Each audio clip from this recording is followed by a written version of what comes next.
Bonjour, bonjour à tous. Je ne sais pas si je suis en direct, je ne sais pas si ça avait déjà commencé. Facebook est un petit peu long a priori ce matin. Voilà, donc je vais vous laisser le temps d'arriver. Je vais laisser aussi le temps à Facebook de vous prévenir que ça y est, je suis en direct. Bonjour en tout cas, je suis ravie de vous rencontrer, en tout cas de partager cet instant pause café avec vous. Alors je vais quand même mon café et je vais boire une gorgée à l'eau qu'il soit froid.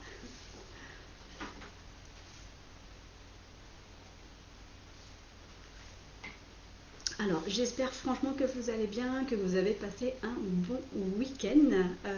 Oui, je sais, aujourd'hui on est lundi, c'est pas la matinée en général qu'on préfère dans sa semaine de travail, sauf si le lundi, effectivement, c'est votre peut-être votre jour de, de repos. Voilà, donc moi, juste pour vous resituer, je suis donc Sandy, la fondatrice de CAP Bien-être Attitude and Management. Alors pourquoi CAP Bien-être Attitude and Management? Déjà parce que voilà, le CAP Bien-être pour moi c'est la porte d'entrée, et ça j'y reviendrai tout à l'heure quand j'expliquerai un petit peu mon contenu pour la pause café. Et parce que après c'est end management, parce que pour moi, pour bien manager, pour être bien dans ses baskets, il faut qu'on soit bien soi-même, et pour de vrai, vraiment pour de vrai.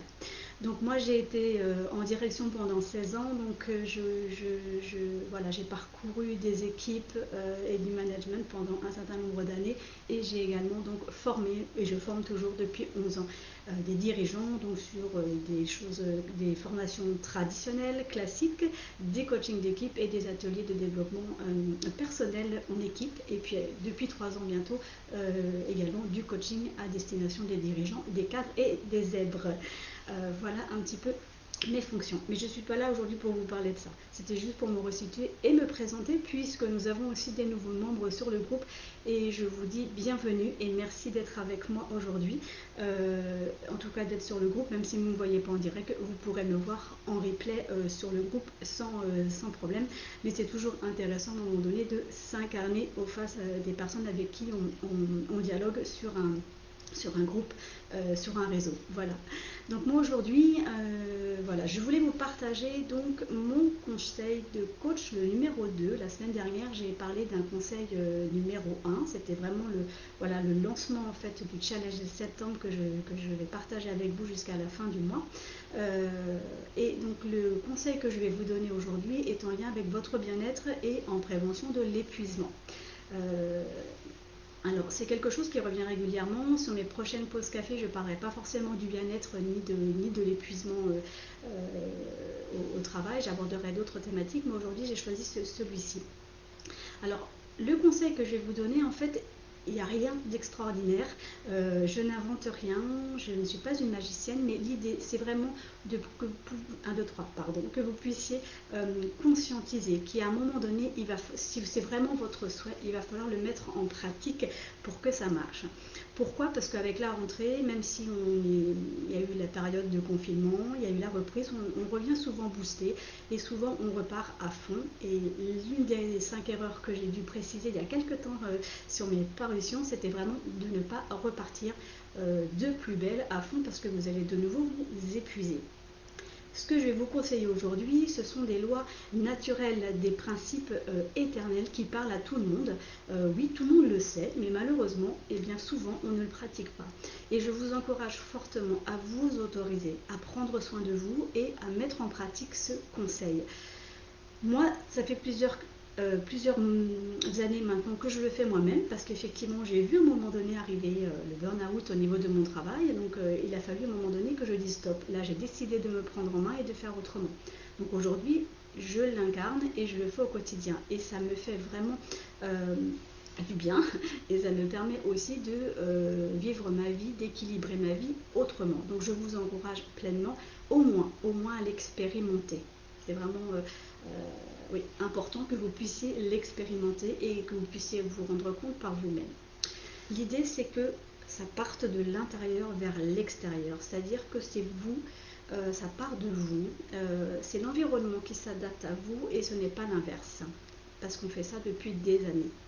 Donc mon conseil en fait de coach aujourd'hui, c'est vraiment d'expérimenter, de tenter de vous lever le matin sans penser au travail. Et oui, Pour faire une petite blague, ne commencez pas à penser à votre patron ou à votre chef en vous levant le matin. Même si vous êtes cadre, vous pouvez très bien voir aussi un supérieur. Voilà, l'idée c'est ça, c'est de ne pas avoir le boulot sur le canapé ou au saut du lit. Alors ça peut paraître complètement anodin, oui, c'est quelque chose de base, mais c'est très important. Vous avez bien le temps au moment où vous allez vous lever, vous préparer, petit à petit vous mettre en route, respecter votre rythme physiologique, petit à petit. De penser au dossier, aux problèmes, au patron, enfin à tout plein de choses. Donc préservez-vous, donc expérimentez ça, essayez de vous lever le matin sans être encombré par les tensions relationnelles, par les soucis qui peuvent se passer, ou les dossiers, ou la charge de travail, parce que ça commence vraiment par soi, de vous vers l'extérieur. Ritualisez. Trouvez-vous un rituel, quelque chose qui va vous aider à vous ancrer, vraiment. Donc expérimentez-le et puis n'hésitez pas à revenir vers moi si vraiment c'est quelque chose qui vous parle en fait. Vraiment de partir de vous vers l'extérieur. Oui, c'est quelque chose qu'on parle souvent, mais on ne passe pas en pratique. C'est comme si vous me disiez sans arrêt j'ai faim ou je suis affamée. Oui, mais si vous ne mangez pas, c'est quelque chose qui ne va jamais se résolver, ou en tout cas si vous n'entretenez pas vos repas, vous allez toujours vous retrouver. Donc là, je parle vraiment des besoins physiologiques, par exemple de la pyramide de Maslow.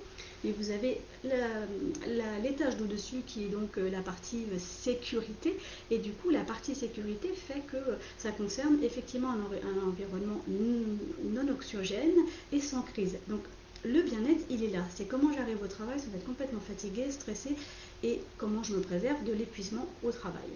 Donc expérimentez vraiment se prendre soin au lever du lit. Autorisez-vous vraiment à prendre soin de vous. Respectez-vous et votre rythme physiologique. Ce qui est important, c'est vraiment d'écouter vos ressentis, voilà, de chercher toujours à tout expliquer, à donner du sens. Prenez du recul vraiment avec ce que vous vivez. Prenez le temps, voilà, de ralentir, de vous écouter, de vous faire du bien. Et ça commence dès le matin au réveil. Alors peut-être que vous ne faites pas tout de suite le lien entre vous et le management. N'empêche que quand on n'est pas en forme, on est beaucoup plus susceptible, plus réceptif à ce qui se passe, et du coup on peut manquer de discernement, on peut s'épuiser, on peut être plus agressif ou irritable, et au bout d'un moment on est tellement pris dans une situation, qu'est-ce qui fait qu'à un moment donné vous n'avez pas réussi à gérer autrement ou prendre du recul? Peut-être que c'est l'une des raisons, vous étiez peut-être trop fatigué.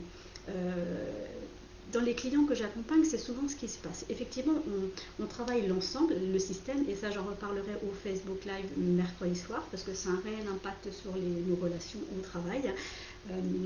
Qu'est-ce qui fait à un moment donné que on est dans le système, hein, vous n'êtes pas à côté, on est tous dans un système, et qu'est-ce qui fait qu'à un moment donné, vous avez manqué de discernement, de recul? Donc il y a plus de différents facteurs, et il n'y a pas... On ne recherche pas un fautif dans l'histoire. Mais qu'est-ce qui fait qu'à un moment donné, vous n'avez pas pu faire ce pas de côté, vous mettre en méta-communication, comme on dit en coaching? Qu'est-ce qui fait qu'à un moment donné, ça n'a pas fonctionné? Peut-être que c'était votre état physique, psychique, qui a fait qu'à un moment donné, vous n'avez pas géré, vous n'avez pas pu gérer. Mais parce que c'est pas de votre faute, c'est qu'à un moment donné, il faut pouvoir vraiment prendre soin de soi pour pouvoir aussi gérer ça et vous préserver. À un moment donné, c'est comment je réduis aussi l'espace pour arrêter d'être atteinte, d'être touchée par ce qui se passe. Donc pour moi, si je parle de bien-être and management, c'est parce que c'est indissociable, c'est complémentaire. Vous allez me dire, alors le rituel, après ça vous appartient. Est-ce que c'est du sport? Est-ce que c'est de la méditation? Je pense qu'il faut changer quelque chose dans la pratique, dans votre pratique, dans votre quotidien. Alors vous allez me dire, oui, on a déjà essayé, ça ne fonctionne pas, c'est quelque chose qu'on parle. Oui, on parle de ça depuis des années. Sauf que si vous ne décidez pas, si vous n'actez pas de vous mettre en route, ça ne marche pas. Alors pourquoi? Je vais vous confier 3 conditions qui font que elles soient réunies pour que ça marche. D'accord? Je prends juste un café pour pas qu'il soit froid.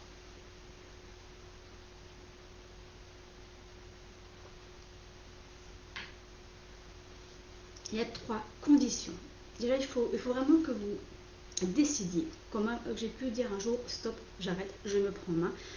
J'arrête de travailler, de courir tout le temps, d'être à fond, de passer à côté de choses, des fois de se dire mais c'est n'importe quoi ce que j'ai fait là. Vous voyez, c'est comment je garde un petit peu la maîtrise de ma vie et surtout je me fais plaisir même au travail. L'idée c'est que le travail ça reste quand même un temps qu'on a choisi, un temps agréable. On ne doit pas être dans un truc de laborieux. Combien de fois j'entends ça aussi dans mes clients? Ah, vivement les vacances. Ah oui, vivement les vacances, mais l'idée c'est pas d'arriver en vacances complètement vidé et repartir de plus belle. L'idée c'est que les vacances, oui, l'énergie va permettre d'être ressourcée, mais l'idée c'est aussi d'occuper ce temps de vacances aussi à créer des choses, en tout cas avoir l'énergie encore pour découvrir d'autres choses, créer des choses et arrêter de vous retrouver à recharger les batteries complètement comme une question de survie, vous voyez. Donc je vous livre les 3 conditions. Si vous voulez vraiment un réel changement, il va falloir vraiment déjà d'une petite 1, il faut savoir ce qu'il faut faire. Donc souvent, vous savez ou je sais ce qu'il faut faire. La deuxième condition, c'est je sais comment il faut faire. Jusque-là, ça vous parle sans doute. Jusque-là, c'est clair. Donc je sais comment il faut faire. Je sais qu'il faut le faire. Et la troisième condition, qui est souvent oubliée ou qui est peut-être pas complètement claire pour vous, en tout cas, c'est je veux faire. J'en éprouve l'envie, j'en éprouve le désir. Si vous n'intégrez pas cette troisième condition, vous n'allez pas intégrer ce changement ou ces nouvelles habitudes dans votre vie au quotidien. Donc c'est vraiment important que vous puissiez réunir ces 3 conditions. Je sais qu'il faut faire, je sais comment, mais c'est surtout est-ce que je veux vraiment le faire pour pouvoir intégrer et désirer vraiment ce changement. Donc ça n'appartient qu'à vous. Voilà, donc j'espère avoir été claire sur ce sujet-là, parce qu'en fait le passage du voir à être, ça déclenche un processus d'évolution de lui-même en fait. Mais pour ça, il faut travailler sur ces 3 conditions. Alors je ne sais pas si ça vous parle, je ne sais pas si c'est quelque chose qui vous questionne. En tout cas, quand on est manager, cadre, dirigeant, moi ça me paraît incontournable d'être bien dans ses baskets, de vivre le bien-être personnel pour pouvoir rayonner, pour pouvoir manager, être plus souple aussi pour gérer les choses et pour réussir à prendre du recul. Oui, on a le droit d'être fatigué, on est des êtres humains, mais c'est comment je forge mon caractère ou ma façon d'être autrement pour éviter d'être dans une répétition, d'avoir le sentiment d'être dans un cercle infernal et surtout d'être à fleur de peau dès qu'il y a un problème, un conflit et d'arborer le travail complètement autrement. Voilà, donc je vous invite clairement à expérimenter. N'hésitez pas à m'envoyer vos retours, vos commentaires, si ça vous parle, si ça ne vous parle pas, si vous avez des questions. Mais mon conseil du jour, c'est vraiment penser à autre chose qu'au travail en vous levant, instituer un rituel et pensez vraiment à ces 3 conditions qui sont incontournables si vous voulez vraiment opérer un réel changement dans votre quotidien et dans votre routine quotidienne, dans votre rituel bien-être tout simplement, pour pouvoir après manager autrement. Voilà. En tout cas, si ça vous parle, n'hésitez pas à revenir vers moi. Je vous souhaite une agréable journée, une superbe pause café si vous êtes en train ou si vous l'avez faite ou si elle est à venir un peu plus tard dans votre matinée. N'hésitez pas à revenir vers moi. En attendant, je vous souhaite une agréable journée. Merci, à bientôt.